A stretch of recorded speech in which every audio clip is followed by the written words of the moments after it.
बामन अंगुल का रूप धारण करके भगवान राजा बलि के यहाँ पहुंचे। बलि ने सुना तो आया, स्वागतम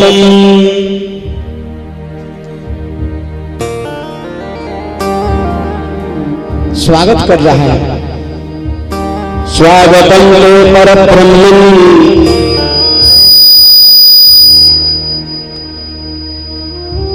प्रियं किं करवाणि। आपका स्वागत है हे ब्राह्मण, मैं क्या करूं आपके लिए। बामन भगवान कहते कुछ मत करो, जो करते आए हो वही करो। क्या बोले, पदानि त्रीणि दैत्येन्द्र सम्मितानि पदा मम। मुझे पदानि त्रीणि दैत्येन्द्र, हे दैत्येन्द्र, हे राजा बलि, मुझे 3 पग भूमि दे दो दान में, बस यही।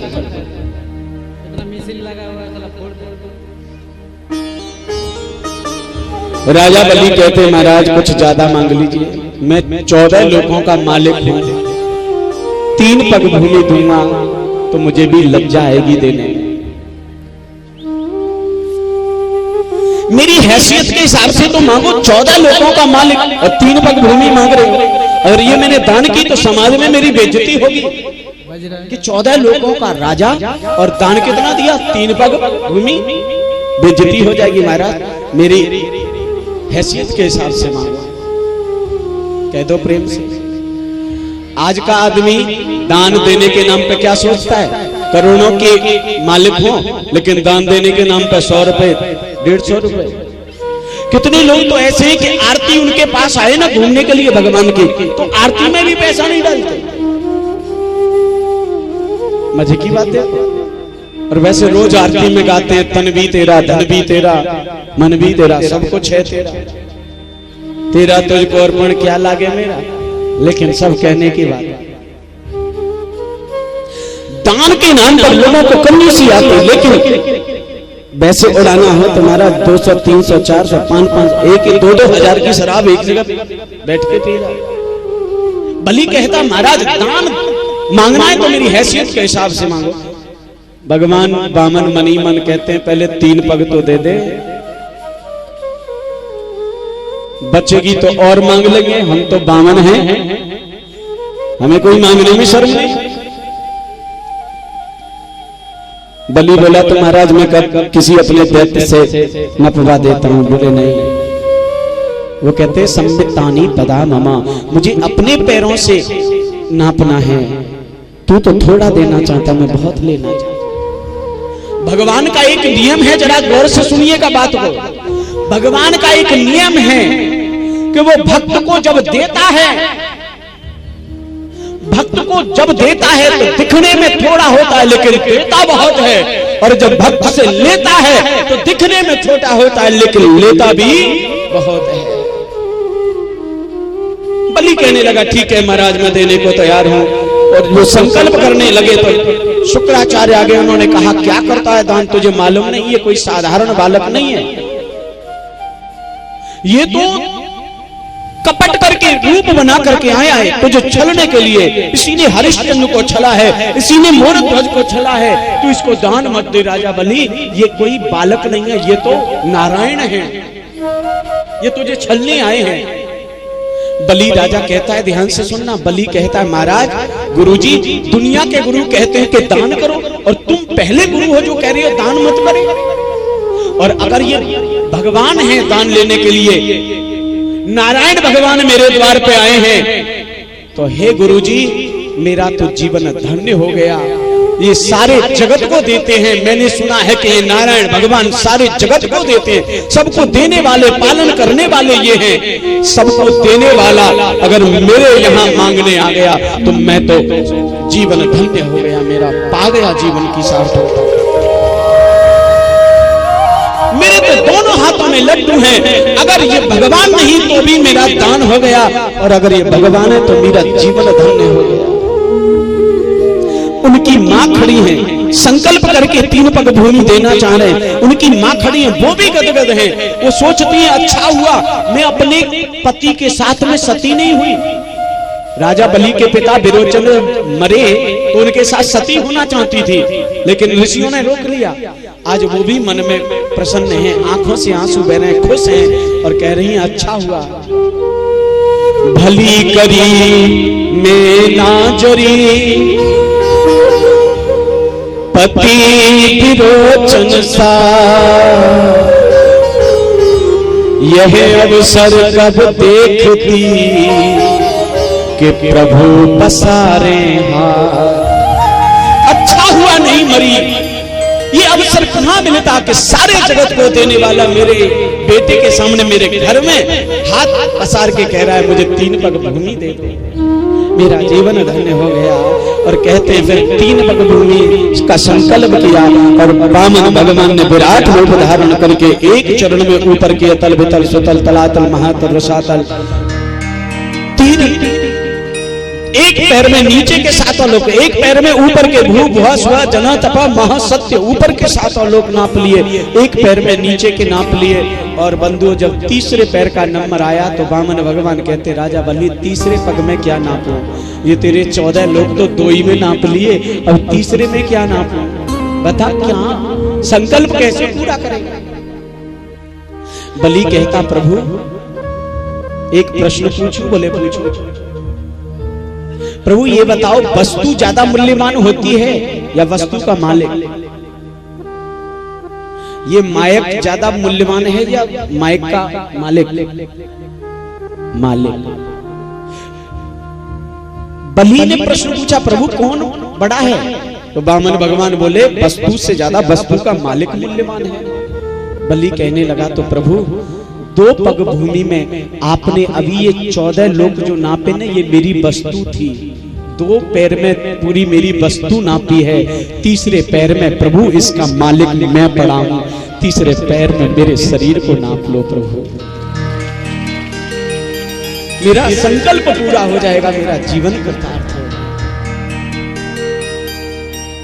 तीसरा पैर भगवान वामन ने बलि के सिर पर रख के वरदान दिया जाओ सुतल लोक का राजा बनाता हूं, अगले मनमंत्र में तुम इंद्र बनोगे।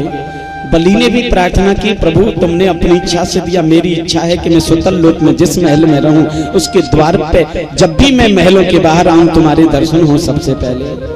1000 महल वाले द्वार वाले 1000 द्वार वाले महलों में सुतल लोक में बलि रहता, प्रत्येक द्वार पर भगवान को 1000 रूप धारण करके रहना पड़ता। न मालूम बलि कौन से दरवाजे से निकल आए, मुझे तो निकलते ही दर्शन देना है, तो हर द्वार पर भगवान तैयार खड़े हैं 24 घंटे। सारा जगत का नियंता राजा बलि के यहाँ चौकीदार की नौकरी पे आ गया। ये भक्ति की शक्ति है मेरे प्यारे। भक्त के लिए भगवान क्या नहीं करता। अब इस कथा को सुनने के बावजूद भी अगर तुम्हारे अंदर भगवान के प्रति विश्वास और भक्ति नहीं आए तो व्यर्थ है कथा सुनना। वो तुम्हारे प्रेम के लिए मछली बनने गया, कछुआ बन गया, आधा पशु आधा मानव बन गया, लड़की बन गया, यहाँ तक कि चौकीदार बन गया। इतना दयालु मेरा गोविंद। फिर भी दुनिया के लिए हम दुनिया से सहायता मांगते। मांगो मेरे गोविंद से, सब कुछ देने को तैयार है।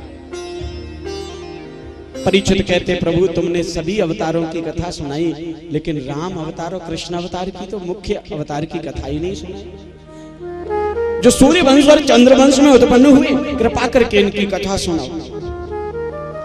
कथितो वंश विस्तारो भविता सोम सूरयो राज्ञां च उभय वंश्यानां चरितम परमाद्भुतम।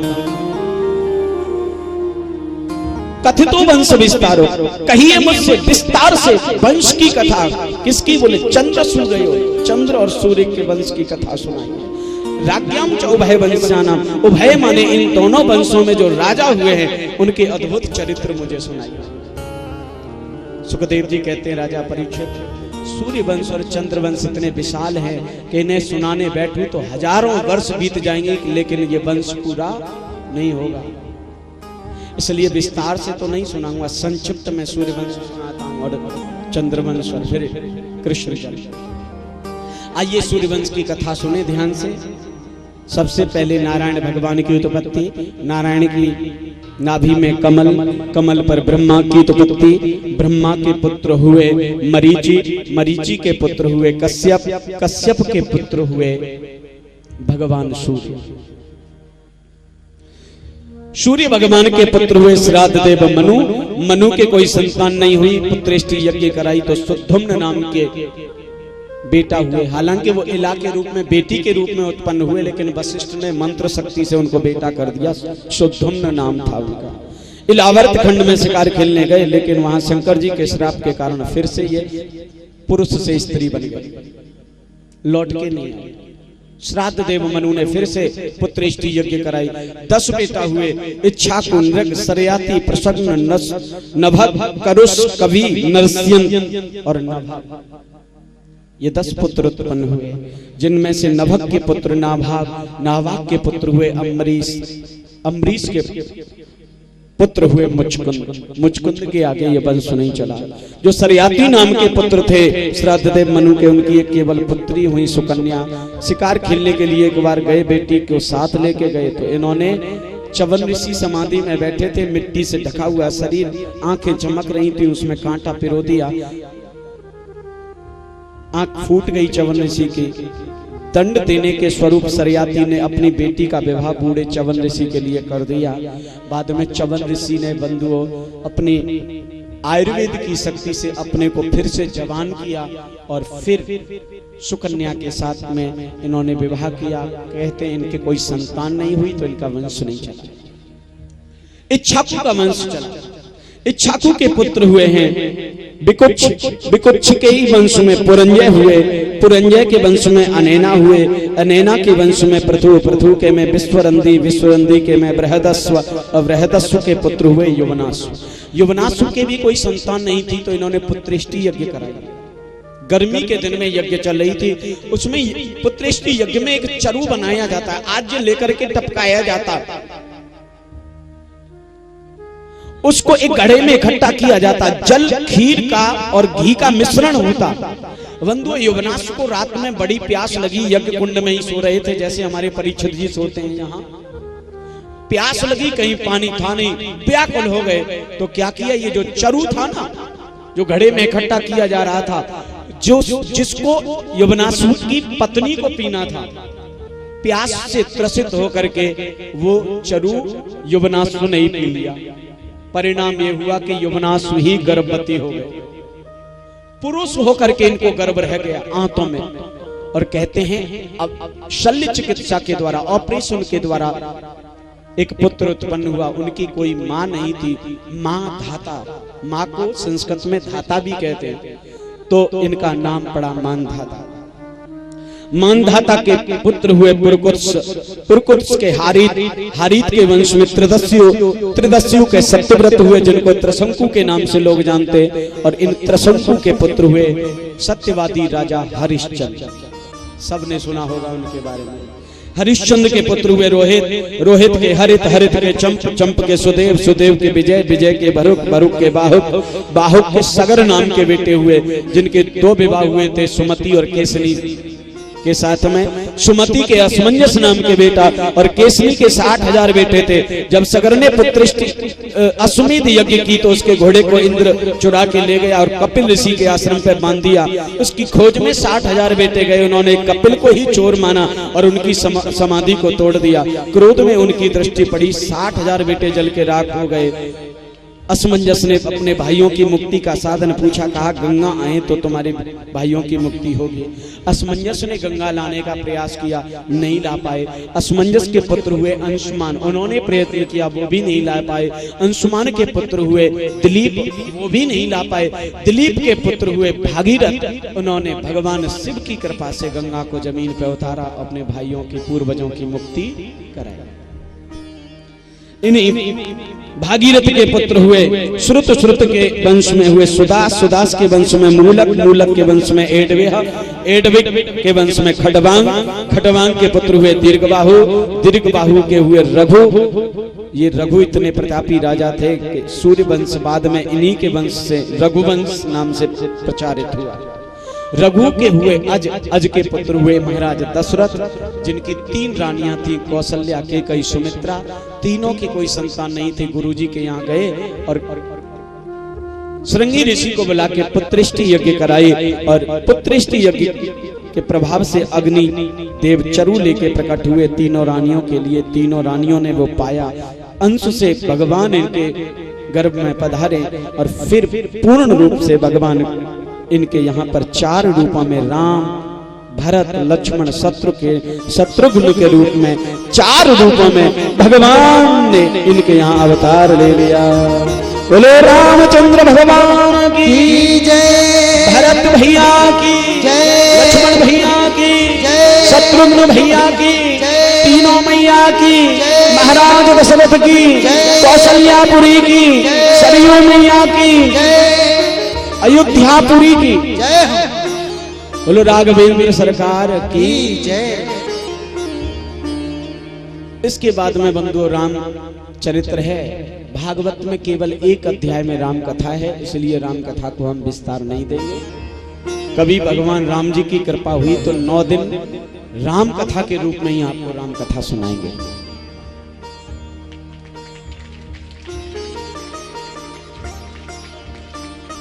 राम के वंश में लव कुश आदि हुए। इनका वंश आगे चलते चलते कलयुग के 3रे चरण तक गया, फिर विराम होगा, ऐसा भागवत में लिखा है। ये सूर्य वंश था। चंद्रवंश के वर्णन में सुनिए, क्योंकि अब समय कम है, कृष्ण जन्म तक पहुंचना है। बस अभी होता है कृष्ण जन्म, तैयार हो जाओ। सबसे पहले ब्रह्मा, नारायण भगवान की नाभि में कमल, कमल पर ब्रह्मा, ब्रह्मा के पुत्र हुए अत्रि, अत्रि के पुत्र हुए चंद्रमा, चंद्रमा के पुत्र हुए बुध, बुध के पुत्र हुए पुरु, और पुरु के पुत्र हुए पुरुरवा, पुरुरवा के पुत्र हुए आयु, श्रुतायु, सत्यायु, रय, जय और विजय। विजय के पुत्र हुए भीम, भीम के कांचन, कांचन के जनु। ये वही जनु हैं जिन्होंने गंगा को पान कर लिया था, फिर जांग चीर करके गंगा को निकाला, इसलिए गंगा का एक नाम है जाह्नवी। जन्हू के पुत्र हुए पुरु, पुरु के कुश हुए, ये कुश के वंशज ही कुशवाहा ठाकुर कहलाए। श्रुतायु के बसुमानु हुए, बसुमानु के वंशज ही बंधुओं जनक आदि राजा हुए। सत्यायु का वंश चला, वो सत्यायु के वंशज बंधुओं और क्षत्रिय, जिनमें आगे जाकर के बहुत विस्तार हुआ। सबसे ज्यादा विस्तार हुआ आयु का। आयु के पुत्र हुए ययाति, ययाति के 2 विवाह हुए, शुक्राचार्य की पुत्री देवयानी और बृहस्पति की पुत्री शर्मिष्ठा के साथ। देवयानी से एक बेटा हुआ जिसका नाम था पुरुरवा, और शर्मिष्ठा के एक बेटा हुआ यदु। ये 2 संतान जब हो गई तो कहते हैं ययाति बूढ़े हो गए, लेकिन इनकी विषय भोग की कामना पूरी नहीं हुई, तो इन्होंने अपने जवान बेटे पुरुरवा से निवेदन किया, बेटा मेरी विषय भोग करने की इच्छा भी पूरी नहीं हुई है, शरीर बूढ़ा हो गया, लेकिन अभी मेरा मन भरा नहीं है। एक काम करेगा, तू मुझे अपनी जवानी दे दे। बेटे ने अपने बूढ़े बाप का बुढ़ापा ले लिया और